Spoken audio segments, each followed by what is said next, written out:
subacute management, that is the NSAID associated with steroid should be used in this patient cautiously. Because the patient develop the severe arthritis, which organizers for organize this scientific seminar and science fair of Satpur Medical College. Thanks the honorable scientific. This is the first scientific conference at Satpur Medical College. Nice question. In our perspective at Satpur Medical College, maximum trauma occurs due to physical assault.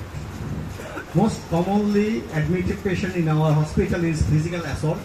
There may be blow, physical trauma, penetrating injury by weapon, knife, etc. And we manage this accordingly, according to the symptom of the patient. If there and after the laboratory, the patient was not stable, and we had to refer the patient to the Dhaka Medical Hospital, one patient, and another two patient was stabilized after laboratory doing splenectomy and some sorts of vascular injury. We have managed. What is the relation of physiology, relation of the physiology of erythroblastoma fetalis? Relation of the physiology. Madam যে RS অ্যান্টিবডিটা develop করেছে madam, এটা RS অ্যালুমিনাম ইনজেকশনটা develop করেছে, আমাদের blood গ্রুপিংটা পড়ায় madam. যদি 40 এর নিচে যদি ইনজেকশন ফ্র্যাকশন কমে যায় আর হচ্ছে ইনজেকশন ফ্র্যাকশন আছে, সেক্ষেত্রে আমরা ট্রিট করব রিডিউস ইনজেকশন, আর reduce injection fraction bye. Thank you.